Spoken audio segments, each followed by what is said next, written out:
श्रीमद् भागवत कथा की दिव्यता पर प्रकाश डालने के लिए आ रहे हैं श्री हरि ठाकुर जी महाराज। स्थान श्री राधे गोविंद मंदिर, new power house road, sector 7, Jodhpur. तुम्हारे कोई पुत्र नहीं है, तुम निपूते हो। हमारी ब्रज की माता है ना, हमारी ब्रज की माता है जो हमसे प्रेम करती है ना, जो हमसे प्रेम करती है। कभी कभी हंसी हंसी में मर गए, निपूते जाके मर जा। निपूते हंस के बोल देती हैं, ये बड़ी ब्रज की गाली है। निपूते निपूते जाके तो और जाके मर जा, यहीं पे आके नहीं हमारा दिमाग चाटे वो। प्यारे प्रभु के प्रेमियों, ऐसा ऐसा लोग बोलते हैं और कष्ट पहुंचाते हैं अपनी वाणी के द्वारा आत्मदेव जी के लिए। आत्मदेव जी दुखी हो जाते हैं, बोले तुम्हारे कोई संतान नहीं है, तुम निपूते हो, इसलिए तुलसी का वृक्ष सूख गया, गौ बांझ हो गई, तुम्हारा जीना बेकार है। आत्मदेव जी दुखी होकर के संत के चरणों में गिर पड़े, बोले महाराज आप सच्चे संत हो तो मेरे ऊपर कृपा करो, और यदि आप मेरे ऊपर कृपा नहीं करोगे, ये नदी जो सामने दिखाई दे रही है उसी में डूब मरूंगा, अपनी आत्महत्या कर लूंगा। संत ने कहा आत्महत्या करना पाप है, पाप ही नहीं महापाप है। आत्महत्या कभी नहीं करनी चाहिए। आत्महत्या समझते हो ना, जो फांसी लगा के मर जाते हैं, आग लगा के मर जाते हैं, रेल के सामने जाकर के कट के मर जाते हैं, ऐसा नहीं करना चाहिए, बहुत गलत बात है। अरे मर तो कोई भी जाएगा, हैं? अरे गाड़ी के नीचे जाकर के तो कुत्ता भी मर जाता है, हैं? तो कुत्ता कोई समझदार थोड़ी है, मरना नहीं कभी। और समझदार हो, बलवान हो तो जी करके दिखाओ, दुनिया की चुनौतियों को स्वीकार करो। क्यों? जो जीना हमको हमारे माँ बाप नहीं सिखा पाते, जो हमारे भैया भाभी नहीं सिखा पाते, वह जीना ये दुनिया सिखा देती है। सच बताऊं, जीना तो वास्तव में दुनिया ही सिखाती है।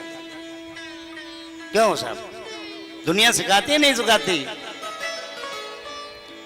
जिंदगी की जो बातें हैं, यानी जो चीजें हमको किताबें नहीं सिखा पाती, वह हमको दुनिया सिखा देती है। एक फल दे दिया संत महाराज ने आत्मदेव जी को, जाओ अपनी पत्नी को जाके खिला देना, और जब समय पूरा होगा तो उनके संतान अवश्य होगी। अब पत्नी देवी तो उल्टी चलती थी, उन्होंने फल को लिया और जाके अपनी पड़ोसन से जाके पूछा, बहन ये मेरे पति फल लेके आए हैं, मेरे कोई संतान नहीं है ना, मुझे डर है कहीं इसमें विष तो नहीं मिला हो, अगर जहर हो। बोले संतान तो हो नहीं रही, ऐसी पत्नी का मैं क्या करूंगा, इसको जहर दे देता हूं, ये मर जाएगी, फिर बढ़िया लेके आऊंगा, एकदम सुंदर, एकदम सुंदर। कैसी सुंदर? जैसे स्वर्ग की कोई अप्सरा हो, हैं? हाँ, ऐसी सोच रही है धुंधली देवी। मतलब उसका पति के मन में ऐसा पाप नहीं है, पर देवी जी ऐसा सोच रही हैं क्योंकि उनका दिमाग बहुत ज्यादा चलता है ना, हैं? अपना पति उनको अच्छा नहीं लगता, पति की बातें अच्छी नहीं लगती, उल्टी चलना है, दोष पूरा पति को देना है। प्यारे प्रभु के प्रेमियों, वह फल उस देवी ने ले लिया और पड़ोसिन बहन की बातों में आकर के वह फल जो गाय को खिला दिया, और जो उसकी बहन थी पड़ोसिन, उसने वचन दिया, मेरे जो ना गर्भ है, इस फल को वहां खिला दे, इधर मेरे संतान होगी ना तो मैं अपना पुत्र तुझे दे दूंगी, और तू क्या करेगी जब तक? बोले तू ढोंग कर, पाखंड कर। किस चीज का पाखंड? गर्भवती होने का पाखंड है, पाखंड। अभी बताया था ना थोड़ी देर पहले, भगवान को पाखंड पसंद नहीं है, यानी भक्त तो हमें है नहीं है, लेकिन भक्त होने का नाटक कर रहे हैं, ढोंग कर रहे हैं, पाखंड कर रहे हैं, ये सबसे भगवान नाराज होते हैं, हैं? ये दिखाने के लिए नहीं होती भक्ति। मंदिर केवल दुनिया को दिखाने के लिए मत जाओ, मंदिर जाओ तो भगवान की प्रसन्नता के लिए जाओ। मंदिर में जाओ तो भगवान से कुछ मांगो मत। और यदि मांगना है ना भगवान से, एक ही चीज मांगना, मिले भरोसा आपका हमें सदा जगदीश, और आशा तेरे नाम की बनी रहे मम्मी। हे प्रभु, बस आपके नाम की आशा बनी रहे और कुछ नहीं चाहिए, सब कुछ मिल जाएगा हमको। बस आपका नाम जिब्या पर निरंतर हम जपते रहें। श्वास श्वास पर कृष्ण भज और वृता श्वास जन खोए, और ना जाने जा श्वास को आमन होए कि नहीं होए। अब तो प्यारे उसकी बहन ने पुत्र ला करके जो है धुंधली देवी को दे दिया, और आत्मदेव जी को समाचार प्राप्त हुआ कि मेरे घर में एक पुत्र रत्न की प्राप्ति हुई है। अब आत्मदेव जी तो बड़े प्रसन्न हुए, मेरे घर में पुत्र रत्न की प्राप्ति हुई है साहब। अब तो उन्होंने अपने धन दौलत जितना भी था, हीरे मोती, सब ब्राह्मणों को लुटा रहे हैं साहब प्यारे। जितना बना उतना दान दिया। ये नहीं देखा कि 500 की नोट है कि 1000 की नोट है। दान वह नहीं होता हम जीरो देख करके देते हैं, दान वह होता है हमें पता ही नहीं कि हम किसी को क्या दे रहे हैं। खो जाओ आनंद में। प्रसन्नता, प्रसन्नता ये होती है हम किसको क्या दे रहे हैं हमको पता ही नहीं है, ये है प्रसन्नता। सब कुछ लुटा दिया ब्राह्मण देवताओं ने, बहुत कुछ दिया लोगों को, बड़े प्रसन्न है। आज मेरे घर में पुत्र रत्न की प्राप्ति हुई है। कुछ दिन के पश्चात गौ माता ने भी एक पुत्र को जन्म दिया। देखिए प्यारे, गौ माता ने जो पुत्र को जन्म दिया उसके कान गौ माता के जैसे हैं और शरीर मानव के जैसा है। तो उस जो गौ माता का जो पुत्र है उसका पता है नाम क्या हुआ? गोकर्ण। जो भगवान के अनन्य भक्त हैं, सदाचारी हैं, सच्चे ब्राह्मण हैं। संस्कारों की बात है। गोकर्ण महाराज की संगत पता है कहाँ है? संत महापुरुषों के पास है, जहाँ भागवत की कथा हो रही हो, जहाँ संत सत्संग कर रहे हो। मंदिर देवालयों में जाना, वहां मंदिर देवालयों में जाकर के झाड़ू पोंछा करना, बर्तनों को साफ करना, भगवान के बर्तनों को साफ करना, ये गोकर्ण महाराज के संस्कार हैं बचपन से। सब बड़े भक्त हो गए। संगत का असर पड़ता ही है साहब। जिस संगत में जाएंगे वैसे ही तो बनेंगे। और धुंधकारी की संगत कहाँ है? धुंधकारी की संगत है प्यारे, जहाँ अंगूर की बेटी को चाहने वाले बैठे होंगे ना। अंगूर की बेटी समझते हो ना? हैं? अंगूर की बेटी मदिरा, शराब, हाँ, ये धुंधकारी की बैठक थी। जहाँ शराब पीने वाले लोग रहते हैं ना, वहां धुंधकारी जाता था। वो लोग धुंधकारी के मित्र थे। शराब पीने वाले लोग धुंधकारी के मित्र थे, जुआ खेलने वाले लोग। क्यों? ये धुंधकारी जैसा पुत्र क्यों हुआ? क्योंकि ये कपट से प्रकट हुआ है, ये कपट से पैदा हुआ हमारा पुत्र। माँ जब गर्भवती होती है और मन में जैसा भाव रखती है, और गर्भ धारण के समय हम जैसा भाव रखेंगे ना, गर्भवती महिला यदि भगवान का भजन करेगी, भगवान का पाठ करेगी, भगवान की कथा में आके भगवान की कथा सुनेगी, अच्छी अच्छी बातों का अनुसरण करेगी, तो उसके गर्भ से निश्चित भक्ति ही पैदा होगा। और पूरे दिन निंदा चुगली करेगी, लड़ेगी, झगड़ेगी, तो उससे भी ज्यादा लड़ने झगड़ने वाला बेटा पैदा होगा। अभी आपकी इच्छा है, आप भक्त पैदा करना चाहते हो या चोर पैदा करना चाहते हो? हैं? तो प्यारे, धुंधकारी चोरों के पास बैठता है, शराबियों के पास बैठता है, जुआरियों के पास बैठता है, और जुआ खेलने लग गया साहब। जुआ खेलने लग गया।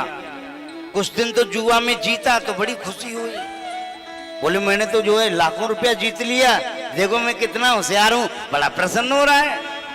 और धीरे धीरे करके वह जुए में रुपयों को हारने लग गया, रुपयों को हारने लग गया साहब। माँ बाप के रुपए को, मतलब जो आत्मदेव जी ने जो धन इकट्ठा किया ना, उस धन को ले जाता है और जाकर के जुए में हार जाता है। सोना चांदी जेवरात जो भी था सब कुछ जुए में हार गया। धुंधली से बोला, अरे ओ माँ, ला मुझे रुपया दे। बोले बेटा अब मेरे पास रुपया नहीं है, जो भी था मैंने तुझे दे दिया। पहले तो मैया बड़ी लुटा रही थी, लाडला पुत्र है ना मैया का, है? ये धुंधकारी का जो नाम है ना, ये भी धुंधली देवी नहीं रखा था। आत्मदेव जी उसका नाम धुंधकारी नहीं रखना चाहते थे। आत्मदेव जी ने तो बोला था मैं तो आत्मदेव हूं, तो मेरा बेटा परमात्मा देव होना चाहिए। नहीं नहीं बिल्कुल नहीं। क्यों साहब, मैं धुंधली हूं। धुंधली धुंधली है, धुंधली समझते हो ना? धुंधली गंदी है, मन बिल्कुल बिल्कुल गंदा मन है एकदम। मन में जिनकी निकृष्टता है, मन में छल है, कपट है, किसी को देख के खुशी नहीं होती, हर समय चुगली करती है, क्रोध करती है, केवल अपनी मनमानी करती है, अपनी बात मनवाना चाहती है सबसे, वही तो धुंधली है। मेरा नाम धुंधली है तो मेरे पुत्र का नाम धुंधकारी होगा। अब लो साहब, धुंधकारी नाम रखा है तो धुंधकारी को धुंध भी देख लो। अब तो महाराज धुंधकारी ने रुपयों के लिए अपनी माता को मारना पीटना शुरू कर दिया साहब। ला पैसा मुझे, अब माँ को मार रहा है, पीट रहा है। तो धुंधली देवी बड़ी दुखी हुई। उसने क्या किया, बगल में, गांव के बगल में जो है ये कुआं था, और कुआं में जाकर के आत्महत्या कर ली उसने। मां मर गई। अब गोकर्ण जी बड़े दुखी, गोकर्ण जी बड़े रुदन कर रहे हैं, क्षमा करना, आत्मदेव जी बड़े दुखी, रुदन कर रहे हैं, कष्ट में, चिंता में बैठे हुए, ऐसे करके सिर पे हाथ रख के बैठे हुए हैं। गोकर्ण जी वहां पे आए, बोले पिताजी क्या बात है, आप दुखी क्यों हैं? बोले बेटा मैंने भगवान से बड़ी कामना की थी कि मेरी कोई संतान हो। भगवान की कृपा से मुझे संतान भी हुई, और एक नहीं दो संतान हुई।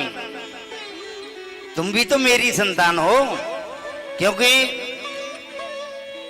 जन्म देने वाला जितना महान होता है ना प्यारे, ध्यान दीजिए, जन्म देने वाला जितना महान होता है ना, उससे ज्यादा महान होता है पालने वाला। जन्म देने वाला जितना महान होता है, उससे भी अधिक होता है पालने वाला। क्योंकि जन्म देने वाले तो बच्चों को जो कूड़ेदान में भी फेंक के चले जाते हैं, लेकिन पालने वाला तो महलों में भी जाके पाल लेता है। पालने वाला कहीं भी पाल सकता है, कूड़ेदान में फेंक के चले जाते हैं। और धन्य हमारी भारत की देवी वात्सल्य मूर्ति श्री ऋतंबरा माँ को, जिन्होंने ऐसे पुत्रों को पालन पोषण किया अपने आश्रम में, जिनका वृंदावन में आश्रम है वात्सल्य ग्राम। जो अनाथ बच्चे हैं, जो ऐसी माताएं जो स्वयं पाप करती हैं और लोक मर्यादा के डर से उन पुत्रों को कूड़ेदान में फेंक के चली जाती है, उन पुत्र पुत्रियों को साध्वी ऋतंबरा जी उनको जीवन दे रही हैं, पालन पोषण कर रही हैं उनका। तो पालने वाला महान है, जन्म देने वाला महान नहीं है। तो आत्मदेव जी ने दो पुत्रों का पालन पोषण किया। एक पुत्र ऐसा है जो पिता से कुछ नहीं चाहता, केवल पिता का आशीर्वाद चाहता है, और एक पुत्र ऐसा है जो पिता की संपत्ति को चाहता है।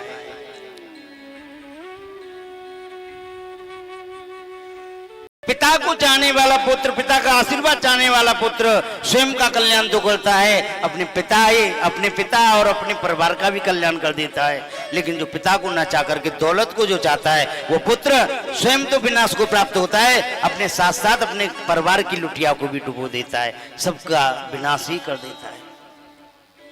प्यारे प्रभु के प्रेमियों, आत्मदेव जी महाराज को यहाँ गोकर्ण जी उपदेश दे रहे हैं। आवश्यक नहीं है कि ज्ञान सिर्फ बड़ों के पास होता है, छोटे छोटे बच्चों के पास बैठो तो सही, उनसे थोड़ा बात करके भी तो देखो, हो सकता है उनके पास ज्ञान आपसे अधिक हो। जो बातें आप नहीं जानते, उन बातों को आज हमारे बच्चे जानते हैं। आत्मदेव जी को गोकर्ण जी शिक्षा दे रहे हैं, पिताजी देहस्त मास रुद्रे विमतिम त्यजत्वम जाया सुतादिषु सदा ममता विमुंच। पिताजी ये देह और मांस की बना हुआ ये शरीर इसके मोह में आप क्यों आ रहे हो? इस मोह को त्यागो।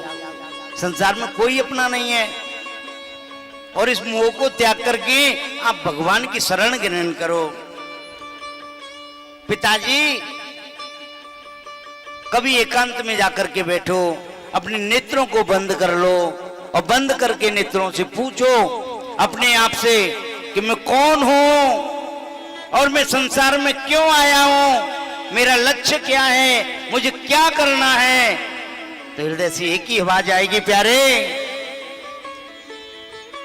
चल रे हंसा हमारे लोकी को, यहाँ कोई नहीं अब तेरा है, जग वालों का हुआ अंधेरा अपना हुआ सवेरा है, जग वालों का हुआ अंधेरा अपना हुआ सवेरा है, जग वालों का हुआ अंधेरा अपना हुआ सवेरा है। चल रे हंसा अमर लोग को, यहाँ कोई नहीं अब तेरा है। पिताजी, इस मोह माया को त्यागो, भगवान का भजन करो। और पुत्र की इस सदुपदेश को सुन करके आत्मदेव जी महाराज वनों में गए और वन में जाकर के भगवान के चरणों में लीन हो गए। इधर गोकर्ण जी भी तीर्थाटन को चले गए, क्योंकि धुंधकारी ने सब कुछ तो खत्म कर दिया, अब कुछ बचा ही नहीं। जो पापी है, दुराचारी है, शराबी है, कबाबी है, ऐसे भाई से कौन संबंध रखेगा? हैं? नशेबाजों से कोई संबंध रखेगा क्या? कोई संबंध नहीं रखना चाहता नशेबाजों से। हैं? शराब पीने वालों का क्या भरोसा है, कब क्या कर दें। तो गोकर्ण जी महाराज उसी समय घर को छोड़ करके तीर्थाटन को चले गए प्यारे। और इधर धुंधकारी अपनी मनमानी करने लगा। अब धुंधकारी का राज है पूरे घर में। अब धुंधकारी ने क्या किया, अपने घर में 5-5 वेश्याओं को बुला लिया। वेश्या, समझ गए आप, है ना? वेश्या यानी कि उनका चरित्र अच्छा नहीं है, जो देखने में तो सुंदर हैं लेकिन चरित्र, उनका जो कर्म है ना, वो क्रिया अच्छी नहीं है, निंदनीय है, प्रशंसनीय नहीं है। प्यारे प्रभु के प्रेमियों,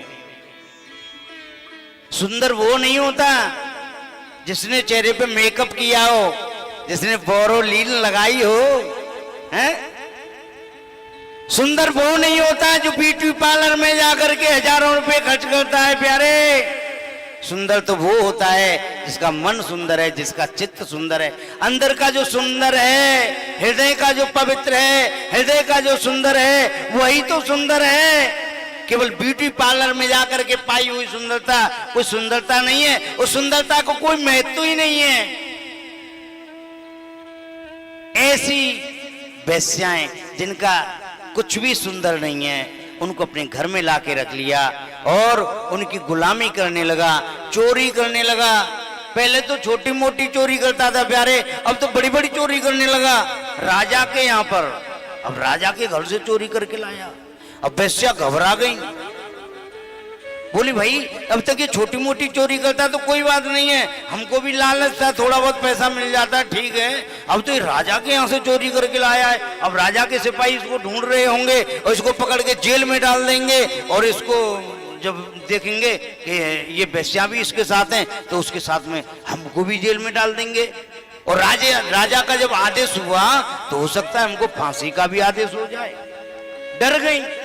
रात को सो रहा था धुंधकारी, उन 5 वेश्याओं ने पहले तो रस्से से बांधा, और रस्से से बांध करके जब वो सो रहा था, जलते हुए अंगार उसके मुंह में डाले, उसको मारा, पीटा, जलते हुए अंगार उसके मुंह में डाले।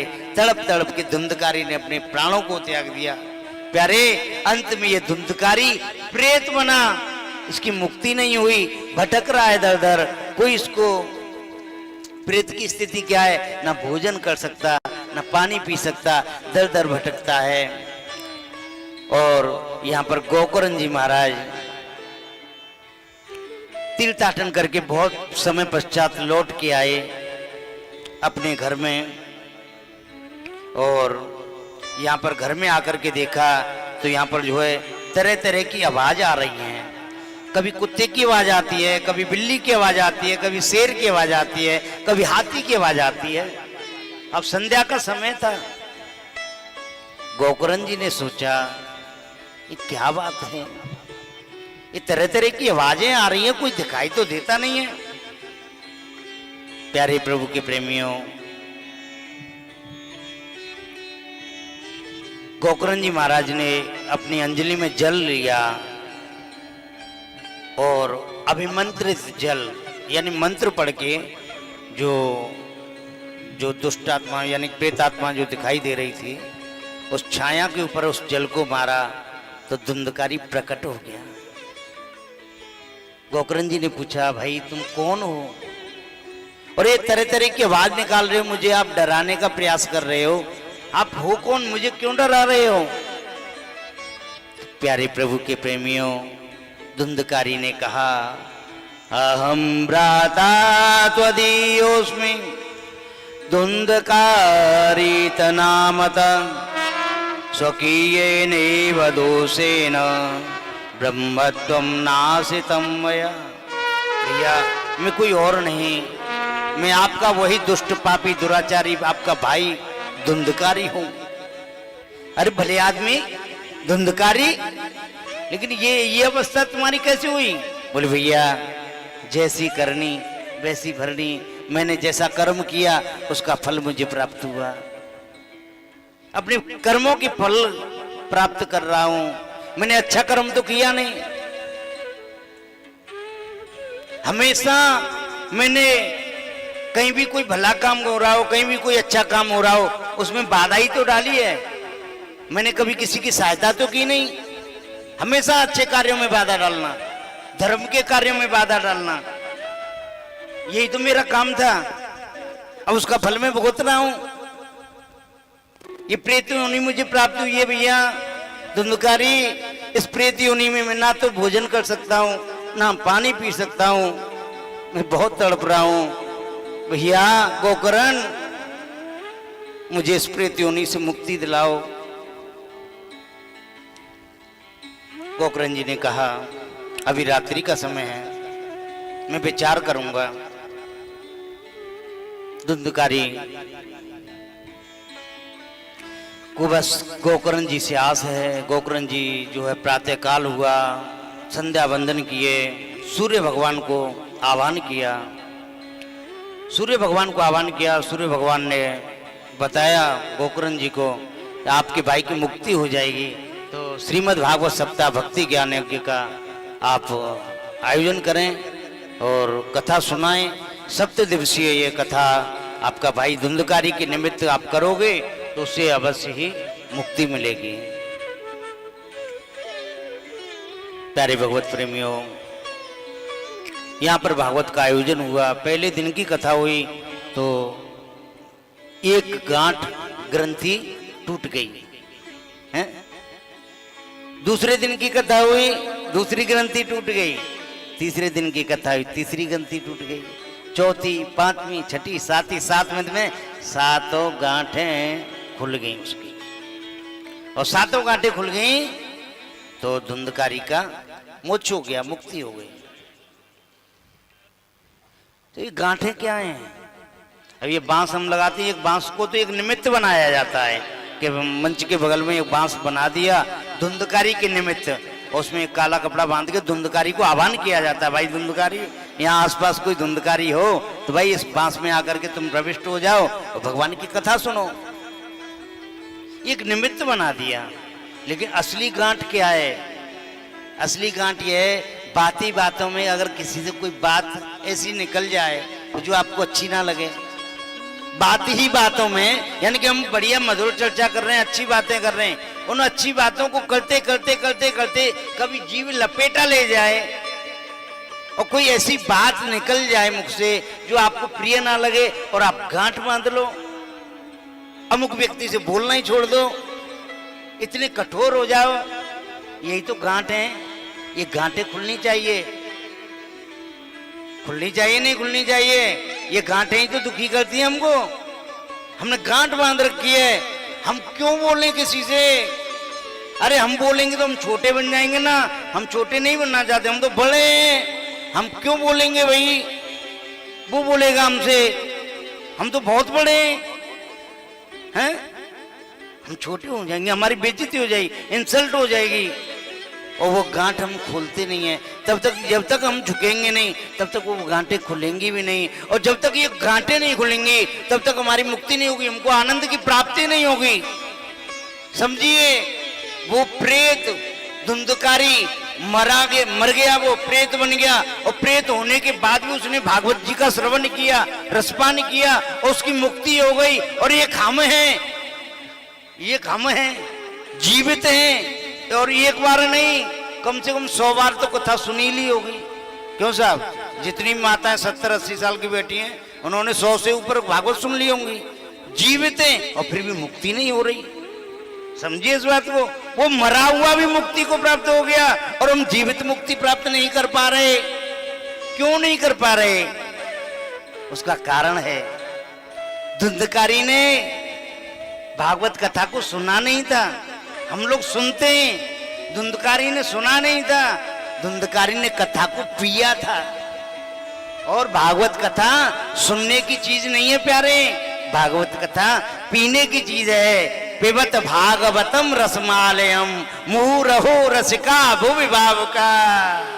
महाराज कितने बार पिए? बोले जहां मिल जाए वहीं पियो, बार बार पियो, हर बार पियो, और हर बार प्यारे बार बार पियो। कानों के माध्यम से ये कथा पी जाती है, कर्णों के माध्यम से पी जाती है। गन्ना का जूस मुंह के माध्यम से पिया जाता है, मौसमी का जूस मुख से पिया जाता है। और हमारी मैया ने तो सोच रखा है पहले से ही, बोले पंडित जी हमारे हरिशंकर जी हैं, देखो ये श्री हरि ठाकुर जी महाराज नाम हमको जो है, हमारे इंदौर में एक महापुरुष हैं बाबा हमारे, और उन्होंने हमको ठाकुर जी नाम दिया, हरिशंकर नाम हमारा है। अब ये नाम हमारा कुछ लोगों ने हमको टोका कि हरिशंकर नाम बड़ा है महाराज, तो फिर हमारे मन में भी विचार आया नाम बड़ा है तो उसको थोड़ा छोटा कर दें। बाबा ने नाम हमको ठाकुर जी दे दिया, और हरि नाम हमारा पहले से ही था, तो श्री हरि ठाकुर जी हमारा नाम हो गया। संतों की कृपा है। तो हमारी मैया ने तो पहले ही सोच रखा था, हमारे हरिशंकर जी तो हमको कथा रसपान कराएंगे, कथा का रस पिलाएंगे। और साहब आपके 4-5 बोतल रस की पहले ही लाके रख दी है, और 5 किलो दूध भी फ्रिज में रखा हुआ है। ये जो मेहनत कर रहे हैं ना, गा रहे हैं बजा रहे हैं, इन सब के लिए जो है जूस बनाएंगे और उनका गला ठंडा करेंगे। यही तो भाव है, यही तो प्रेम है। यहां पर जो है सोनिका मुनियों ने सूत जी से पूछा, ये भागवत